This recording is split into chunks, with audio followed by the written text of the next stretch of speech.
Yet another very relevant webinar hosted jointly by Centro.World and Big Mint. I'm Madhumita Mukherjee, Group Editor Big Mint, moderating this session. I wish you all tuning in across regions a happy Lohri, Bihu, Makar Sankranti, Pongal, Vilakku, and Uttarayan festival. Centro.World is dedicated to decarbonizing industrial manufacturing using AI and blockchain enabled cloud based software. It helps industrial companies measure and mitigate CO2 emissions. Its areas of expertise are CBAM reporting, carbon credits, and carbon emission measurement. Big Mint is a trusted and go to platform for commodity price reporting, market intelligence, and consulting. Now, as we all know, the Ministry of Steel, Government of India, recently unveiled the Green Steel Taxonomy, enunciating the parameters that will define green steel. So we felt the need to explore this topic a little more deeply for its better understanding. So today's discussion is on mastering green steel taxonomy and CCTS or carbon credit trading system. Now, the term taxonomy is used in relation to naming, describing, classifying certain things or items. So the green steel taxonomy is reportedly the first of its kind in the world, where steel produced in India must conform to certain standards to be classified as environment friendly. Its relevance is immense in today's world, since it will help the Indian steel industry, famously one of the heavy polluters, to transition to a more sustainable and low carbon environment. So I'm going to tell you what the government means by green steel. As per a recent release, the government says green steel shall be defined in terms of percentage greenness of the steel, which is produced from the steel plants with CO2 equivalent emission intensity less than 2.2 tons of CO2 E per ton of finished steel, or TFS. Now, the greenness of the steel shall be expressed as a percentage based on how much the steel plant's emission intensity is lower compared to the 2.2 threshold. Based on the greenness, green steel shall have three ratings. 5-star will be steel with emission intensity lower than 1.6. 4-star green rated steel shall have an emission intensity between 1.6 and 2. And 3-star green rated steel will have emission intensity between 2 and 2.2. Now, it is to be noted, steel with emission intensity higher than 2.2 will not be eligible for green rating. And the threshold limit for defining star rating of green steel will be reviewed every 3 years. Now, the whole idea behind this webinar is to decode, demystify the various aspects of green steel taxonomy for a better understanding for the stakeholders. In fact, we are having a two-part webinar series on the green steel taxonomy and CCTS, and I will eventually inform my viewers on the second part as well. The Green Steel Taxonomy framework aims to align with the country's climate goals while offering a competitive edge to Indian steel producers globally. As with all good intentions, the journey will have its hurdles. There will be challenges in terms of innovations, technologies, and costs. Now, we will learn a lot more about these aspects. But first, over to my panel of three very eminent speakers. But before I introduce my speakers, I also want to inform our viewers that they can keep sending in their queries and they must put in their name and company name along with their questions. So over to my panel. I have with me Mr. Paramjit Singh, Director, National Institute of Secondary Steel Technology, holding a BE in Metallurgy from Punjab Engineering College, Chandigarh. Mr. Singh has more than 32 years of experience, which includes several years in the ferrous industry, especially in the areas of EAF and LHF melting and continuous casting and quality control. He has 21 years of experience in industrial consultancy and on-the-job training in the field of steel making, rolling mills, and furnace reheating. He also spent 7 years in the Ministry of Steel, where his experiences include implementing of the quality control order by bringing maximum standards under the purview of QCO and R&D, amongst other key responsibilities. He has also worked on a UNDP GEF project for central, southern, and western regions of India to reduce GHG emission in small re-rolling mills through implementation of energy-efficient technologies. So we can understand the depth of his knowledge in terms of steel technology innovations, quality control, and related areas. Next on the panel is Mr. Naveen Alawat, who currently leads the Power to X vertical at Jindal Steel. He oversees key initiatives such as Green Steel, Green Hydrogen, and CCUS across the group. With over 13 years of experience in various sectors, including manufacturing of specialty chemicals, coal gasification projects, co-products marketing, and integrated steel plants, both brown and greenfield, Mr. Alawat has built a distinguished career in the industry. Notably, he was part of the executive team that played a pivotal role in establishing the world's first coal gasification-based DRI plant in Angul, Orissa. Last but definitely not the least is Mr. Harsh Chaudhary, co-founder and CEO at Centra.World. Mr. Chaudhary has 17 years of experience in industrial sustainability. He is experienced in a wide array of topics, including GHG accounting, decarbonization strategies, industrial energy efficiency, climate policy, renewable energy, and carbon credits. He has supported 100 plus organizations in 30 countries transition to a sustainable future. Mr. Chaudhary has published several articles on sustainability. Prior to Centra.World, he was junior partner with McKinsey in Singapore. He holds a degree in electrical engineering and is a certified professional in business sustainability. Thus, we can see that we have a tremendous lineup of absolute experts in the field of operation. Thank you to the esteemed speakers for your valuable time despite your extremely busy schedules. And so without much ado, let us start on the Q&A right away because that is how the webinar will unfold. To start with, Harsh, can you please simplify, demystify, and provide an overview of both the concepts of Green Steel Taxonomy and CCTS? And if you need to share the screen, please go ahead. Perfect. Thank you. Good afternoon, everybody. Happy Lodi, happy Pongal, and all the other versions of it. Madhumita ji, thank you for having us on the webinar. Paramji ji, it is again a pleasure being together with you on a panel. Naveen ji, if you give me the privilege of calling you now a close friend. Good to see you all. So it feels very good to be part of this growing community of decarbonization of steel or green steel. This is truly a community, and they say that it takes a village to raise a child. So the whole green steel topic is also like a child, right? And this is the village which is going to raise it. So very happy to be here. Thank you for that. I'm going to share my screen and just talk about one quick thing, which Madhumita ji asked me about. Uh, can you see my screen now? Yeah, I think it's visible to all. Perfect. Perfect. So, very simply put, right now, India is making significant strides on green steel, and the launch of two marquee policies or systems uh, really are really what is taking us forward. First one is the Green Steel Star Rating, which got launched just maybe about a month or so ago, and the second one is the CCTS, the Carbon Credit Trading Scheme. Right? These are two systems which are getting launched almost simultaneously, and these are extremely well timed. I have to point out over here that India is the first country which has actually put a number to green steel. There are many points of view that hey, the number is too high and all of that, but nonetheless India has taken a positive step forward, put down a number, which is a great achievement, and it's tiered in a way because the stars are what we understand. Now, and I'll divide this. If you look at this image on the screen, divide it into three parts. Vertically. The first layer is the calculation layer. So under both systems, the calculation relies on the CCTS methodology. So this is a methodology of carbon accounting, which has been developed under the BEE, Bureau of Energy Efficiency, with inputs from many organizations. But BEE is holding on to that methodology. Uh, it takes information and inspiration from many systems of calculation, but it is tuned to India.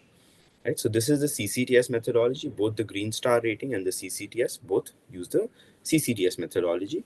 One small difference between the star rating methodology and the CCTS is what is the denominator of tons of CO2 per ton of steel.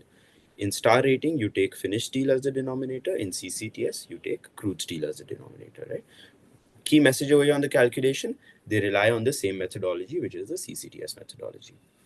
Next point, we get into talking about the reporting layer. The reporting layer is the second layer that you see, the star rating as well as the CCTS reporting. Now, the star rating was, any steel company in the country can participate in this. They will have to calculate their emissions. NIST is the body led by Paramjit ji, who is now authorized to ensure that companies are doing this right, to be the verifier in this case. I'm sure he'll talk about that role in deeper context. So I'll leave that point for now. But NIST is going to ensure, and they are absolutely capable and well positioned to play that role to ensure that the star rating is done properly. So any company, any steel manufacturing company can apply for this star rating and get the 3, 4, 5 stars depending on where they stand, or in case their CO2 emissions are above 2.2, then they don't end up anywhere. On the other hand, CCTS is a follow-up to the PAT cycle, to the PAT scheme, the Perform, Achieve, and Trade scheme. And it is currently, if you include the 7 cycles of PAT, it is applicable to about 200 or so steel companies. Right. So star rating is broader. CCTS is more narrow in terms of its coverage. Right. So that is the reporting. So CCTS is mandatory for companies to actually to do CCTS reporting if they are called on, if they're in the top 200. Star rating is optional to do, but if you want to participate in public procurement, etc., it becomes a necessity to do. So that is the reporting layer. And finally, the bottom layer is I call it the monetization layer. So what if you do all these ratings, reportings? What do you, as a business, how do you learn from this, right? Let's talk about the star rating. The government launched the Green Public Procurement Policy, where they essentially said that the government currently buys about 25% of 25 million tons of steel which is produced in the country. The government has said that we will incentivize those suppliers or producers of steel who actually have low emissions, and we will constitute some amount of premium. Now, what that premium is, that is yet to unfold, but there is talk of that, right? So the moment you get a good star rating, you become eligible for public procurement and potentially a premium as well. On the same side, there is private procurement. There are green buildings being made, new infrastructure, automotive, etc., and everybody's looking for low CO2 emissions. The star rating lends a beautiful methodology for a level playing field for everybody, and the monetization of the CCTS is going to be via carbon credits. Right? So that, in short, is what these two systems are. I will stop over here, but can address any questions, following this. Okay, so these calculations seem quite lucid, but at the same time, how can technology help? I mean, we understand that green steel is being defined in terms of percentage greenness of the steel. Yeah. Now, so what key technologies need to be implemented in order to achieve these targets? Maybe Naveen can come in for the IST, integrated steel producers part, and maybe Harsh can fill in on the DRI part. Sure. Thanks, Madhavitaji, for the question. So I think, as Harsh has pointed out, see, there are not, I think there is no silver bullet to achieve green steel or low carbon emission steel. There are multiple pathways, and I always say this, that we are in a world, we have to do we have to do a transition. We have to take one single step, incremental step every day. We are not talking about transformation here, right? We cannot achieve the transformation in single day. So that's why we have to sort of achieve, we have to adopt multiple pathways. So one of the critical pathway that we already have, and we have been deploying it, using it, practicing all these things on daily basis, that is basically the operational efficiencies and the energy efficiency. So this is the lever that we are practicing it on daily basis, how we can deploy artificial intelligence, how we can bring in the digitalization. All this will have an impact on the consumption, or basically the unit consumption of the raw material per ton of steel. So the moment it is like, use less and produce more. The moment you do that, the equivalent carbon intensity will come down, and that will also sort of reduce your cost of production of the steel. So this is the first lever, and the beauty of this lever is that with incremental capex of let's say close to 7 to 8 odd percent, we can be able to achieve a carbon intensity of 10 to 15%. The reduction in the carbon intensity can be brought down by 10 to 15%. So that is where I think the lever is. It is like, the basically I always say that it's a warming up lever. You start warming up with this lever, very small incremental capex, but a good upside in terms of the reduction in the carbon intensity. That's one. Second is I think where India is making massive strides. That is basically the deployment of renewable energy. I think that is where we have this advantage, and that is where all the integrated steel producers, they want to deploy this lever in order to reduce basically their intensity, because on the BF and BF route, which is a conventional way of steel making, there I think this lever will be able to reduce the carbon intensity by 7 to 8% to 10%. And when you go for the synthesis gas base or synthesis gas base DRI making route, where the carbon, basically the electricity consumption is close to 2.5 or times higher than the BF route, there the impact is much higher, to the tune of close to 20 odd percent. So this is the second lever that we have. The third lever from the medium to long term is about the deployment of carbon capture utilization. Now, the storage part is also very important, though in India, because of the geographical constraint, we are not talking about storage yet. But I think with the intervention of Ministry of Oil Gas and Directorate of Hydrocarbon, we have to start now doing the seismic analysis of the permanent sinks. I think that is also, it holds a very good I think lever that we have. So this is where I think we have to make, because as per one of the studies, like we have a potential of close to store, close to 500 gigatons of CO2, right? And that is where I think we have to start working on. On the utilization side, though there are some technologies which are available, but again, when you talk about the scalability, when you talk about the willingness to pay by the end consumers, that is where I think it is hindering. But you see the utilization running in pockets, where the 5 tons per day, 20 tons, 15 tons, 100 tons, all those things are running. But I think when you talk about the deployment of these technologies at scale, like to the level of 1,000 tons per day, 2,000 tons per day of methanol, ethanol, or the downstream chemicals, I think that is where we need to sort of optimize the overall cost. We need to also skill the manpower. We have to also see the massive diversification that we have to see. A steel company, let's say 30-40% of the revenue in future, potentially it will come from chemicals. So we have to also sort of widen our skill set. We have to also train our manpower and also the mindset of a chemical company. So I think those things. So that is from the medium to long term. And long term, of course, is hydrogen. Different shades of hydrogen we are talking about. But I think to start with, blue hydrogen is going to play a transitory role, and then ultimately converging into the ultimate goal, that is the green hydrogen. But blue hydrogen, between gray to green, I think it can also play a very important role as a transitional role, where we can start adopting. And I think in that particular area, coal gasification coupled with carbon capture utilization can play an important role when we see from the Indian perspective, because we have got the fourth largest coal reserve, and we have to monetize, we have to utilize this coal.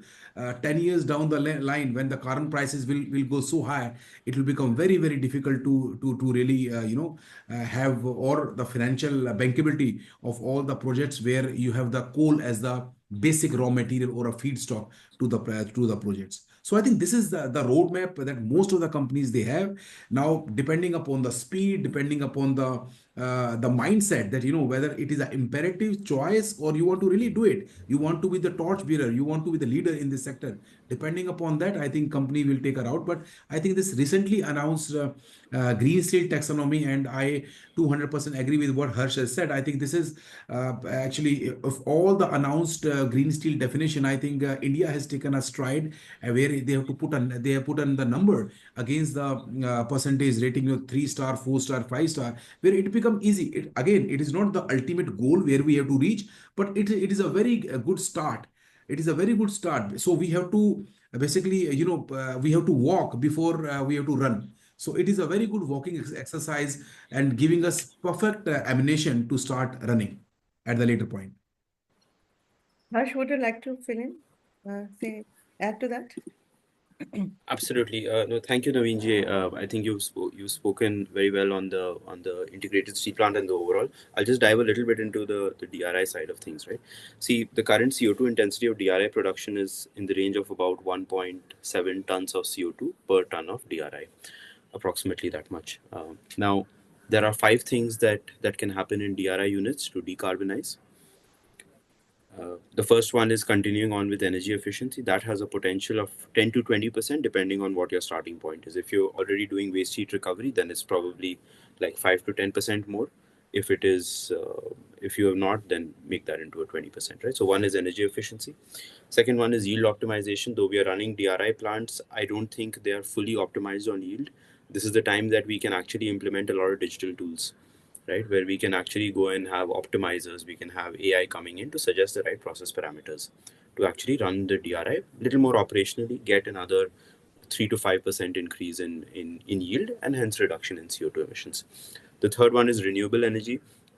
The DRI units itself are not large consumers of electricity, but still you can, whatever 10% of those emissions of DRI is still related to electricity. That can be killed completely by the adoption of solar. The fourth one is alternative materials. The new one that we heard from Ministry of Steel also was on biochar, and we at Centra World have also been doing a lot of research and innovation on this. We feel that the 1.7 tons of CO2 can be reduced by somewhere in the range of 25 to 30% by the active use of biochar. It can replace about 40% within the DRI unit, theoretically up to 100%, but realistically we are seeing 40%. And finally, there's carbon capture, utilization, and storage. It is still high cost right now. My guess is that 5 to 10 years is what it takes to get it down to the right level, similar to where solar was 20 years ago, where it was prohibitively expensive. And I'm a firm believer that if you throw enough money at a problem, we are smart enough to solve it. Right? The same thing will happen with carbon capture, but we just have to wait for its time to come. So these are the five things that you can actually do: energy efficiency, yield optimization, renewable energy, biochar, and carbon capture. These are the five things which can reduce your emissions in DRI units by about 70 to 80%. And quickly to talk about the induction furnace side, right? Rolling mills and induction furnaces. There it's very simple. I mean, you can do if you're just induction furnace plus rolling mill. If that's your setup, where a lot of our, I'm sure the people on the webinar also, a lot of them are from that setup. Two things that you need to do: increase your share of scrap, and second one is increase your renewable energy share. It's easier to say increase your share of scrap, but it's hard, right? We are in a constant international battle for scrap. Earlier, there was this thing around we'll fight for oil, we'll fight for many other things. I can imagine that in the future there'll be a lot of diplomacy which is actually going to be needed to secure scrap. So those are the things which I see the DRI plus IF segment taking that journey on green steel. Thanks a lot. Thanks, Naveen and Harsh, for very illuminating overview on the various prospective technologies that we may embrace in the coming, in the medium to long term, I guess. Now, this question is for you, Mr. Paramjit. NIST, the National Institute of Secondary Steel Technology, will serve as the nodal agency for measuring, reporting, and verification, as well as for issuing the greenness certificates and star ratings for the steel mills. Now, please tell us a bit more about the role and relevance of NIST in the entire green steel dynamics. Yeah, good afternoon. Thank you very much. And I think Naveen and Harsh has explained the thing very well, that what exactly the industry has to do to achieve this greenness actually. And in addition to this, what Harsh and Naveen has told, I think one part is left, that is beneficiation. We need to focus on the beneficiation of iron ore as well as the coal. And suppose if we can improve the, you can say, raw material quality as well as the coal which is being used in the DRI making or any other process, that can further reduce the, let's say, consumption of energy. So that can also need to be focused on. Regarding this monitoring, verification, and the verification of this green steel, we have been you can say we have been notified as a nodal agency. We are in touch with the Bureau of Energy Efficiency because, as it is explained by us, that CCTS is right now it is working on the crude steel, and now that these sheets are need to be further modified for the calculation of the on the finished steel production. But we are in touch with the Bureau of Energy Efficiency, and right now the CCTS is basically focused only on the units which are consuming 20,000 ton of the oil equivalent energy. So but this scheme is open for all PAD and non-PAD units. So now we are in discussion so that they can formulate the Excel sheets for both the units. Because now we need to suppose we just take an example that we stand alone. They want to apply for the green steel certification. So whatever the input material they are using, either suppose they are using the billet, so they need to know what is the embedded carbon in the billet. That heat need to be developed at each shop floor level. Each shop level, we need the emission level. What is the emission of scope 1, scope 2, and scope 3, what is scope 3. So that whenever we are going to calculate this greenness of the steel, so we should know what is the embedded carbon in the incoming material. So we are continuously working, and based on the once all these utilized, then we will notify this, upload our this registration format on our website so that industry can start filling this registration, start their registration with the NIST, and we will start the work for say issue of the certification for the customer. Thank you, Paramjit ji. Thank you so much. Now we have a question from Mr. Ajay Kamble from Lloyd's Metals. He's asking, is the star rating applicable to all steel manufacturers, or does it depend on a specific manufacturing process? So who would like to take this question? Paramjit ji, would you like to take this? Yeah, it will be applicable for all steel manufacturers. It is not for the specific steel. It is for the all any product you are producing. If you want to get the certification, you can apply. Okay. He has an additional question. Any updates on the timelines for the release of the voluntary mechanism under CCTS? Harsh, would you like to take this question? Sure. I can say that. See, right now the way CCTS is that it gets launched in April. There are multiple cycles of it. In the first cycle, the first activity, you need to submit your monitoring and your verification plan. Post that, you will have to submit your calculations. Post that, you will have to submit your 5-year activity plan, as they call it. And then on a year-to-year basis, you will have to submit your revised calculation, and also your and how much you have been able to reduce according to your plan, and also an activity plan, which is year by year what you're going to do. So there are 4 different submissions which are going to be required under CCTS. The document which has been circulated stipulates when the timing is. There are different parts of the financial year in the first 3 months, in the first 4 months. So there's a proper framing around that. There are various ACVAs also who are involved.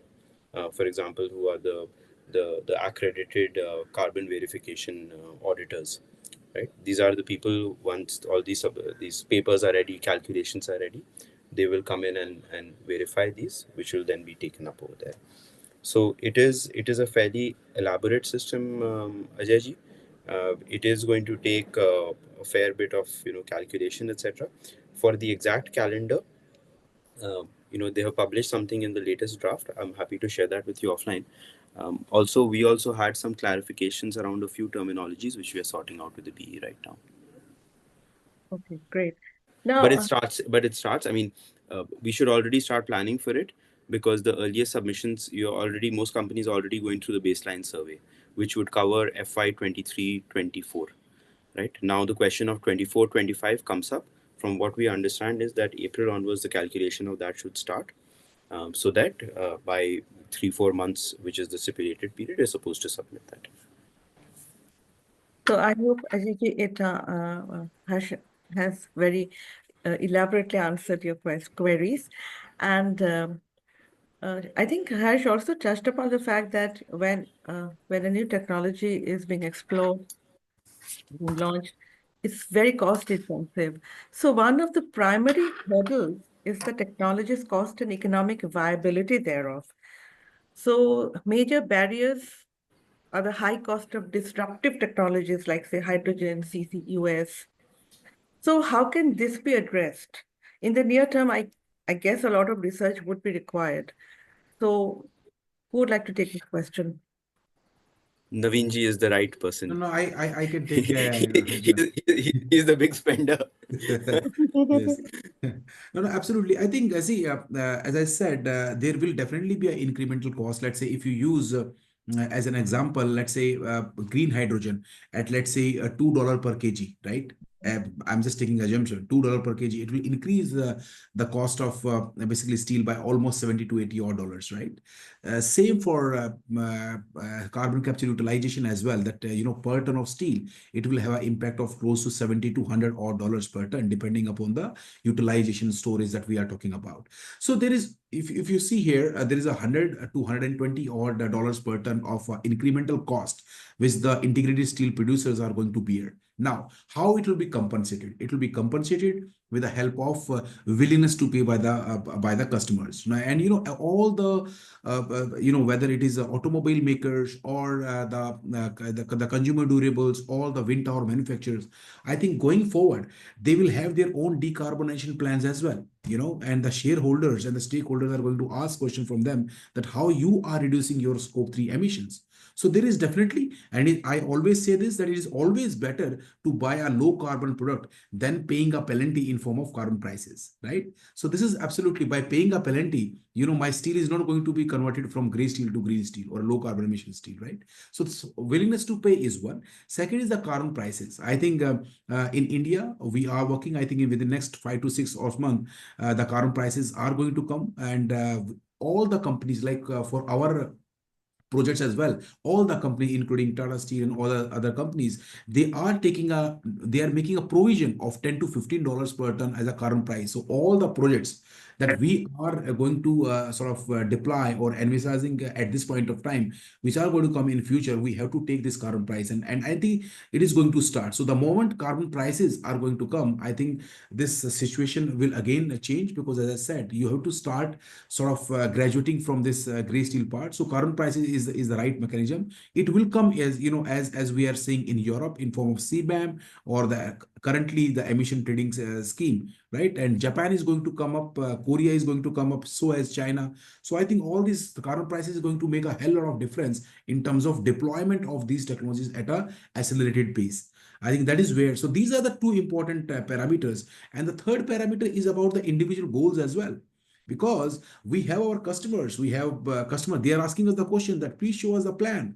What are your 5-year plan? What are your 7-year plan? How are you going to reduce your carbon intensity? Forget about competing other companies or certifying ourselves as a 5-star, 4-star, 3-star, but we have to be answerable to our customer as well, right? So I think or if we take a function of all these three things, I think the cost that we are talking about, and there are calculations that are actually, we are going through them, that by FY 2030 31, I think the cost of the incremental cost of low carbon emission steel will actually, it will be at par with the BF and BF cost of production of steel. So I think considering the willingness to pay and the current prices, I think we have a business case as well. It is not only about the sustainability. It is there is also a business case. So this is about the India part, and there is also the second part is about exporting the low carbon emission and green steel, to Europe and to other part of the world, Japan, Korea. I think Indian steel companies are well suited, and they are actually at the right spot where they can seize this opportunity going forward. And that is where I think the Ministry of Renewables and Energy, Ministry of Steel, and the entire, I think the ministry, the focus is basically how we can increase that, basically export and try to seize this opportunity, because in Europe, by 2030, there is a good 50 to 60 million ton of low carbon emission green steel demand. So there's a business case as well. Right. In fact, I was going to ask a question on, CBAM. How will green steel allow mills to navigate CBAM better and make Indian mills globally more relevant? So, Harsh, would you like to add anything there? Sure, sure. See, CBAM was and is a little bit of a wake up call, right? It Mhm. was it was the first regulation which went beyond its boundaries Mhm. to set in place a motion which would penalize high CO2 emissions. Mhm. Previously, you had the EU ETS, which was limited to the boundaries of Europe. You had various taxation systems, carbon taxes, which were floating around voluntary or regulated. But EU went beyond the boundaries. They said whatever's coming in, we are going to tax it. The moment that carbon taxation goes international, that's when it creates ripples, because then you're playing around with international trade. You're touching on FTA arrangements and many other things. And it has to many players in India, it has also woken them up and said that, if you want, and everybody, India obviously does want to continue exports. We are at a trade deficit right now, as a country. We need to change that. Obviously, we need to increase exports. The 8 to 10 billion worth of steel and aluminum and things which are getting into Europe, they are under threat. We need to change that. We have now figured that there is a play. I mean, while China has the cost play, right, the low cost of manufacturing play, India can potentially have the low carbon play. To be able to actually do that, we need to have a system which makes this possible. Now, what CBAM has done is created a little bit of a bell, right, for people to wake up. What now? The Green Steel Taxonomy obviously enabled, and I can't even thank NIST enough for the big role that it is going to play in the future, right? Uh, the Green Steel Taxonomy is really democratizing this entire thing around carbon emissions calculation. It is not just for the elite. It is not for just the large 5, 6 steel companies in the country. It is now every player. I mean, if there is a TMT player sitting in Himachal who's producing 20,000 tons a year, they are part of the system. They are part of the decarbonization journey. So this whole green steel, while CBAM was a wake-up call, green steel taxonomy is something which is really now going out and taking this to the masses, so that every steel player in the country, the 1,000, 2,000 companies, become part of this journey. So that is really the power that it has, the green steel taxonomy, with CBAM being the wake-up call, but really it is going to come into its own very quickly. You're right. It's going to touch the lives of every steel industry stakeholder. Uh, what will, we are seeking answers, lots of answers to lots of questions at this juncture. So, what will be the quantified benefits of green steel guidelines implementation? Can we quantify the future benefits at this juncture? Harsh, what do you think? I think we can. I mean, to the best of our knowledge, right? Let's break that out into a few places, right? The first thing is that, supposing, let's assume a case where it's not just enough to get yourself rated. It is, you have to reduce your emissions, right? Rating is just a reflection of where you stand, so you have to reduce your emissions as well. Let's say that I go back to the example of a TMT player, because that's one of our main products. A TMT player who has, let's say, about 25% scrap, 25%, or let's say 50% scrap, 50% renewable electricity, right? Operating at that level. CO2 emissions are in the range of 1.5, 1.6, 1.7. So they're bordering the 5-star rating. Now, for a company like that, their main customer base is, let's say that about 60-70% of their sale is from the retail channel, 30-40% of it is in projects. The immediate monetization of this low carbon steel is going to be on projects, especially if there are government projects or foreign invested projects, or if there are real estate projects for like the global capability centers like Google, Infosys, Microsoft. They're building out their offices here. If all of them have a green steel mandate, right, they have to keep their emissions, embodied emissions, under, let's say, around range of about 700 kgs of CO2 per meter square. TMT players have a very big role to play, because 30% of that, or one third of that, is actually because of the steel that they use. Now, one option is for India to change its steel to cement ratio. That's for later. Right now, how can you get low CO2 intensity steel? The moment that an end user, like a real estate player, the moment they're able to meet some of these requirements of LEED and Griha, IGBC and all, it opens up a benefit called floor area ratio. They're able to get 5 to 10% extra floor area ratio permission. The moment this happens, can you imagine for a real estate builder in Mumbai who's building a 20-story building and they get permission to make an extra floor? Wow, that is huge for them. And Green Steel is actually enabling that. So obviously they will charge a premium for it. Right, so that is just one example of how things will happen. If I look at the private sector, the automotive sector is showing early signs. Especially some of the European ones, who are now saying that yes, steel companies, whoever's supplying through my foundries, etc., they need to reduce emissions by somewhere between 5 to 10% year on year. Otherwise, either you're part of the system or you're not, right? So there are benefits over there, either a premium or something else. Naveen, you touched upon the point of a carbon tax and a carbon price. See, in a lot of cases, it may not be a carbon um, premium or a green premium that you're getting, but it's avoided tax, right? So it's there are two sides of the same coin.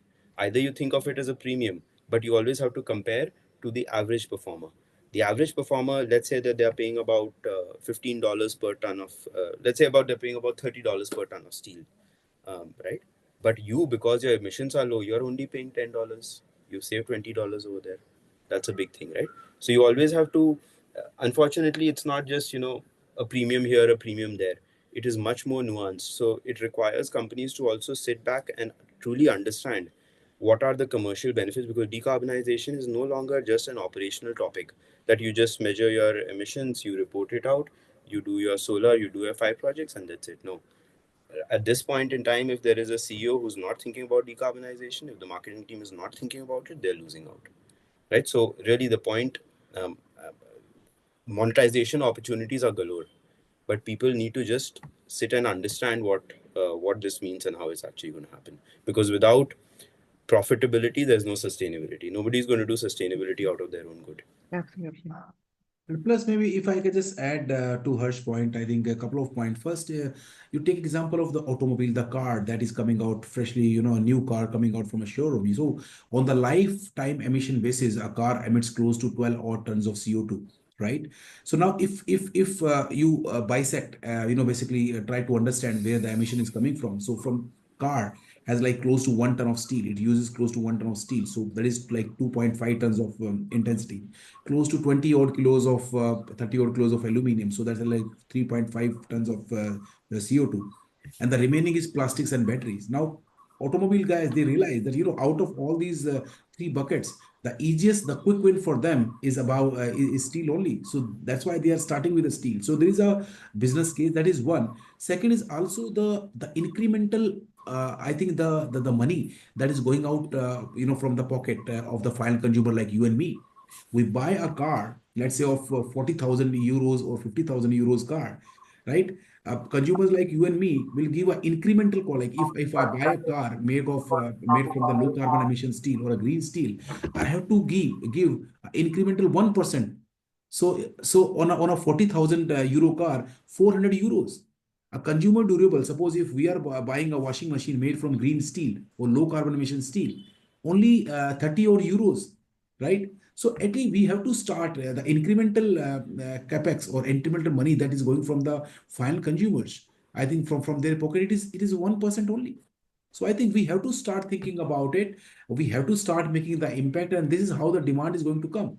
And now the consumers are well educated. They are aware that yes, we have to take those incremental steps today so that we have a better future tomorrow. Fine. Great. Now, I have a question for Paramjit ji.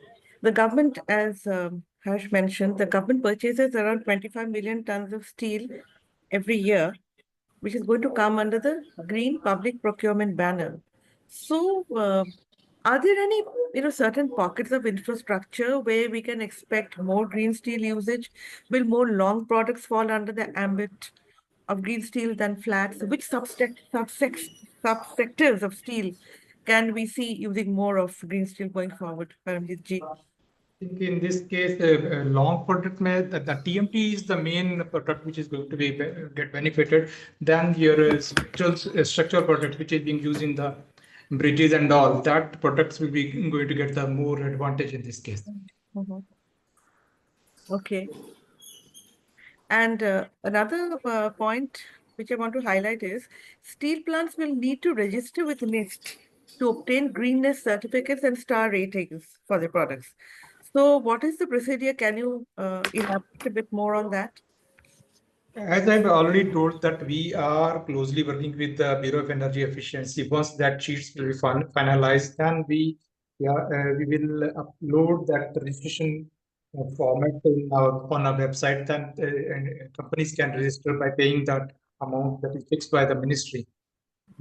You get the, you can say, the request from them. They have to fill all the details in that Excel sheet, and which will verify further by by our team by collecting the different type of data, what is being required for the calculation of these emissions. Then that is the main procedure. That would be the main procedure.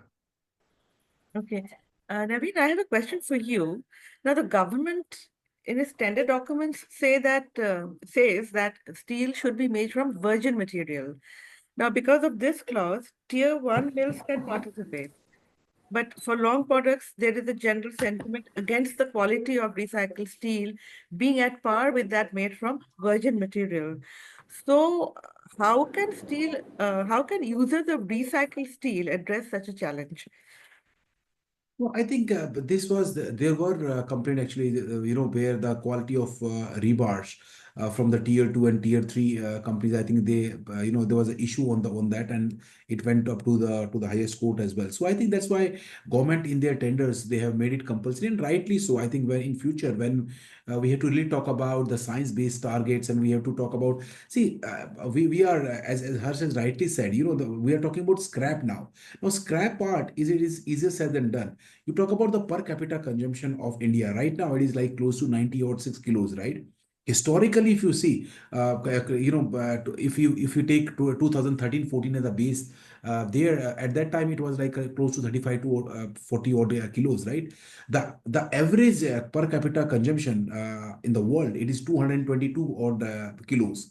And when we benchmark with the countries like Japan, which is like close to 450 odd kilos, China 650 odd kilos. So we are nowhere. So the availability of the scrap, it is going to be basically right now it is a commodity, but going forward, all the countries are going to ring fence their scrap because they want to first get their house in order before they will export it, right? And not a single country is going to export it because they require scrap is going to be one of the key lever if we have to really accelerate this decarbonization. So I think it is a right step in the direction to ensure the quality because see recycling still it is a fragmented market, unorganized market, a lot of impurities, a lot of basically adulteration, and a lot of so it is not standardized. So we have to start working in that way, definitely, because as of as we speak right now, we are adding only 5% of scrap, right? And now going forward, we have to increase the external market, the scrap that we are taking from the market close to 10 to 15%. Our customers, they ask this question very specifically that please tell me, General Steel Power, that how much scrap you are going to add when you will give me the low carbon emission steel. So they are especially the European customers. So we have to sort of set up this business as well. But I think so far as the ensuring the quality is concerned as a working strategy, I think the decision is right actually, where the virgin the tier one companies, they actually have this virgin material from the, how we say, from the mining to metal side. I think this will ensure the quality. But I think going forward, and there are other options as well, in terms of sourcing the billets. There are a lot of options available where they can source a quality billets and produce a high quality product. So to ensuring the quality, taking the right interest, basically ensuring the interest of the final consumers, I think this is a welcome step. But I think the tier 2 tier 3 are going to actually sort of ramp up or accelerate their manufacturing processes going forward. And I think I don't see a big issue going forward. Right. In fact, India will have to ensure not only its supply but quality of scrap as well, considering that we are still in the nation building stage with well over 60% of our future development still to come. So, Admita, can I add to it actually? sure. Because as you said that the steel from the virgin steel can be, you can say, only be considered for the, you can say, good quality protection. But I think the process, if you are going to use the process, by using that different type of process, you can improve the quality of it. Because like if you're using more of the scrap and you bring to the electric arc furnace, you can say refining and oxidation process, you can reduce the trap elements and all these things. And further secondary refining process, you can improve the quality. So it's not mandatory that only this virgin steel is important for the quality. Mhm. I think both, because in future, if you see that we'll have the more steel will be used and more scrap generation would be there. And definitely, we are going to use more of scrap rather than the virgin. One situation will come that it is saying that the steel quality steel can be produced from the virgin material. Somewhere, I think it is correct. Right. Let us take a question from one of the attendees. What all categories of Scope 3 emissions will be included in this certification? Can you explain the boundary for the assessment of GHG emissions? Now, who will take this question? I can take it, and I can take it, and then maybe somebody else can add on. Sure. See, there are many parts of the calculation which we are still clarifying, but under the CCTS methodology, scope 1 is included, which is whatever emissions are happening on your site, whatever is burning, whether it is diesel or coal or something else, right? And then all the vehicles which are plying inside, all of that. That's scope 1, pretty much related to fuel. Scope 2 is related to electricity, whatever electricity you're purchasing from outside. If in India you're buying from the grid, you will apply the CO2 intensity of 0.7 or so as per the grid intensity, and that will get applied. Scope 3 is the I would say it's the part which needs explanation.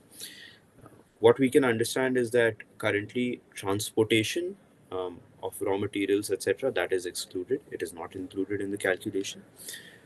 Also, it excludes currently the embodied emissions. So if you are buying some raw material, the emissions associated with producing that raw material currently are being excluded. Now, this is something that we are also seeking clarification from BE just to understand this, because when we looked at the calculation model, we saw 2-3 variations of that around that. So we are seeking clarification on that over the next few days and weeks. Maybe what we will do is when we do the second webinar, in that webinar, we will do a proper deep dive into the exact calculation steps of the methodology. That's where we will have a clearer answer. But right now, from the looks of it, it seems like the embodied emissions are actually excluded from the calculation. But the emissions which are the CO2, the carbon which is contained in the product. So if you're buying pig iron, there's a carbon element which is contained in the product that is obviously taken into account because it is subtracted from the end product. But the emissions which went into producing that are currently being excluded. Right. Now, I would like to ask Naveen one particular question.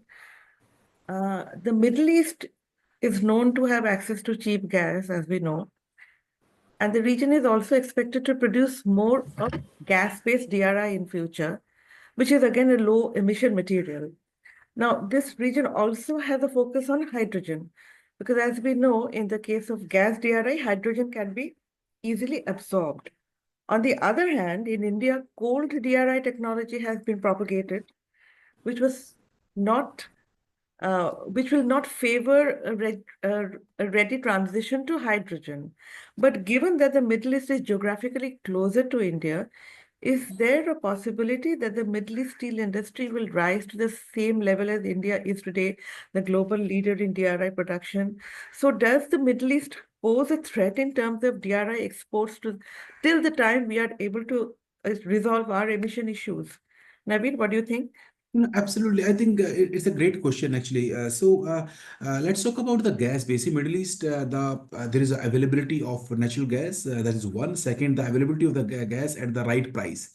I think these two factors. And third point is about the maturity of the overall industry. When we talk about Middle East, the gas-based DRI, it is pretty mature. So now, the good thing is that they are starting from the position of strength. So, what they are doing right now, they are reforming natural gas. making synthesis gas, and that synthesis gas is being used in all the DRI operation to strip the oxygen from the iron ore. So starting from strength 52%, the synthesis gas itself has 52% is hydrogen. So from there, going to 100%, it is pretty easy, as you have rightly said. Now, there is also, I think the upside is that, up to 30% of the hydrogen can be easily, they can easily use the hydrogen without changing the infrastructure of their furnace. The remaining 70%, I think they have to do the retrofitting, and that is where they are going to take time. Now, for Middle East industry, actually, if you ask us, we also have one of the plant in Oman. We are the largest steel manufacturer in Oman. So they are actually in a sweet spot in terms of starting their journey from the low carbon emission steel. So if you talk about the carbon intensity level, like for our Sohar plant in Oman, it has got a carbon intensity of 740 kgs of CO2, only 740 kgs of CO2 per ton of steel, right? So for them, I think the export, I personally believe that rather than that DRI, low carbon emission DRI, or the steel coming to India, I think they better route that export to Europe, where there is a premium, there is a willingness to pay, there is also a carbon market available. I think that is where it will route. India, I think, basically is going to benefit the carbon emission that we are going to achieve in next 5 to 6 odd years. That we can also be one of the basically avenue to export for the Europe. Now, if you see why Europe cannot be dependent on single geography, it is because that out of the 100 million ton of the low carbon emission green steel that is required by 2030, close to 20 to 30% will come from Europe, and 60 to 70 odd percent has to come outside Europe. So single geography like Middle East cannot be, they won't be able to supply. So it has to be uniformly, it has to be compensated by steel that is going to go from India and from basically other geographies, or maybe from Turkey. So I personally believe that I think there will not be a competition. There is no threat. There is no fear of the low carbon emission coming from Middle East. But I think Middle East guys, they are already well placed to position their product in Europe and in Japan and Korea to start with. Okay, right. While, on the subject of DRI, more than 80% of the DRI production in India is coal-based, and this is highly emission-intensive an area, we all know. And that apart, Tier 2 mills contribute around 50% of India's steel production and plays a key role in India's steel matrix. Now, how will the steel industry stakeholders tackle this issue? We cannot also forget the fact that the DRI industry is a huge employment generator. So how will the steel industry stakeholders tackle the entire issue as we migrate to a green steel regime? Harsh, would you like to take up this query? Sorry, Madhubita, your voice was breaking in the middle. Could you just repeat that question Yeah, again? sure. I said that more than 80% of India's DRI production is coal-based, Yeah, and it's a highly emission-intensive area. And right. Tier 2 mills also, I mean, they contribute around 50% of India's steel production. So Yeah, how will the steel industry stakeholders tackle this issue, especially since the DRI industry is a huge yeah, employment generator. correct. So how will we tackle this, these aspects related to the Right, sponge iron industry as right. we migrate to the green steel regime? That's what I Yeah. have. Yeah, see, I'm going to give you a non-technical answer on this one, right? Because I Mhm. think the answer is not just about using technology over here. Uh, India is one of the few countries globally which is big on coal-based DRI. Uh, while we have this leadership on the topic, it comes with a certain challenge also, that we are the only people who are truly researching and innovating on the topic. We don't have the support of a like on the blast furnace or anything else. The entire world is working. The entire close to 2 billion tons of steel which is being produced every year. Everybody is working on those technologies. But on coal DRI, we are alone. I would say alone in this battle. Uh, so far, the sector has not faced the pressure of decarbonization, but it is coming into it very, very quickly, right? We can see, the pocket, for example, if I talk about the Raipur and Raigad belt, right, where a lot of DRI production happens. There, that conversation is becoming very real very quickly, where people are asking, how is this going to happen?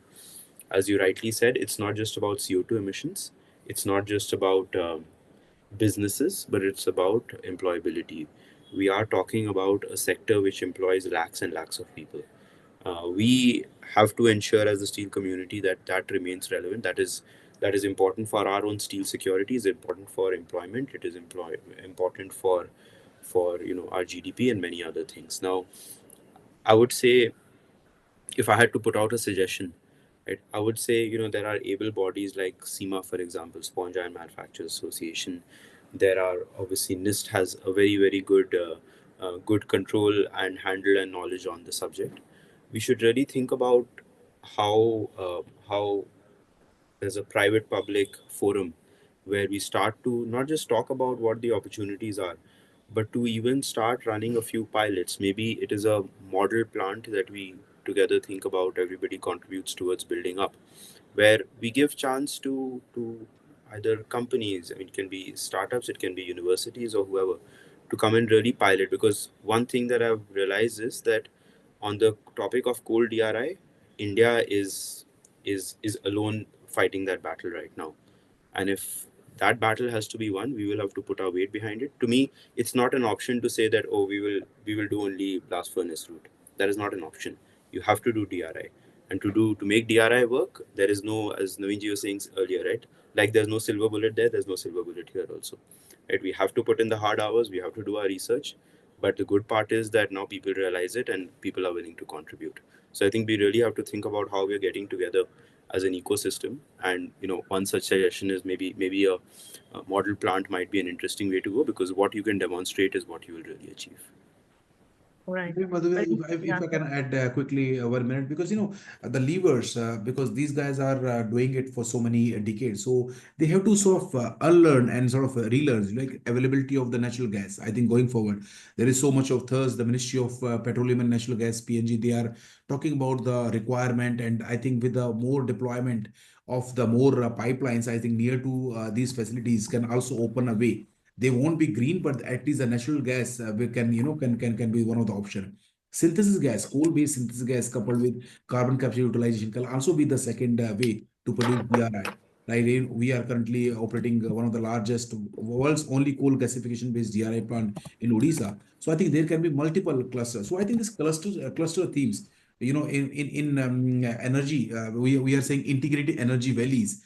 Here we have to also create integrated clusters, where we have to take maybe one synthesis gas plant serving the needs of so many rotary kilns. Same for natural gas. So I think, and plus renewable energy. I think this is we should not undermine this lever. I think this is a very good lever that we have for these industries where they can start deploying it. And scrap, again, you have to take increments, basically steps on the scrap, how they can start using more and more. And then ultimately, once when the per capita consumption now is going higher and higher, there will be more availability of the scrap. Let's say 7 8 years 10 years down the line, there they can increase their use. So I think these are the some of the steps where they can protect the industry, because as Harsh rightly said, I think they cannot shy away from this fact that we let's other do it, and then we'll do it. They have to sort of start thinking about it, start measuring their emissions, start deploying all the operational efficiencies, energy efficiencies things. They have to start incrementally, they have to start reducing their carbon intensities. Right. We are running short of time, so I'll take one quick question from the audience, and then I'll conclude by asking a question to Paramjit ji. Now, Sanjay Kumar Mishra has asked how the raw material of biochar will be collected and what is the relation between quantity of biochar required and SID capacity. So maybe Harsh can come in here and give a very quick answer. Sure. See, raw material has to be sourced locally. There are about 15 to 20 agriculture and forest residues which will make this up. But we should think about, within a 200-kilometer radius of the steel plant, what is the raw material which can be sourced. So it is extremely local. That's number one. Number two is per let's say 3 tons of biomass that you put in, you get 1 ton of biochar. That is the approximate ratio. But Sanjay ji, we can definitely collect offline to give you more details on the same topic. It's a great question on a very important topic. Thank you. Now, since we rarely get a chance to have Mr. Paramjit ji on any panel of ours, it is important. Now that I've got the chance, I want to ask him, like, what is the message from NIST's perspective to industry stakeholders? I think after this green taxonomy notification, I think it is a motivation for the industry that they should go for the more energy efficient project, and they should use maximum low fruit, you can say, low hanging fruit like renewable energy, the biomass. They should use the biomass or biochar in the DRI making, so that they can reduce their emission level and can participate in this green taxonomy to get the certificate for the green steel. And this is not only going to benefit the country, also it is also going to benefit them, because once they will, you can say, get this certification, they can say that their contribution in the reduction of GHG emission is there, and this sector is not polluting. This is participating in, you can say, reduction of GHG emission. What is being regarding that, what our PM has announced, that we have to reduce the emission by 45% by 2030. So this sector, this specific taxonomy will give the motivation to all industries, including the second sector. Thank you. That is all I think we can accommodate in this part, but I think we've touched a plethora of topics, and I'm sure we have been able to throw quite a bit of light on the entire topic of green steel and CCTS. And it was I personally felt it was an illuminating session where we thrashed out many aspects indeed. So a very warm thank you to our esteemed guests, Mr. Paramjit Singh, Director NIST, Mr. Naveen Alawat from JSPL, and Mr. Harsh Chaudhary from Centro.World for giving us their valuable time. And a reminder to our audience to tune in to part 2 of this Green Steel Taxonomy webinar on 23rd January, where topics to be discussed will include measuring and reporting requirements and calculation methodologies and tools. And I'm Madhumita Mukherjee, Group Editor, Big Mint, signing out. Have a good evening, everyone. Thank you. Thank you. Thank you.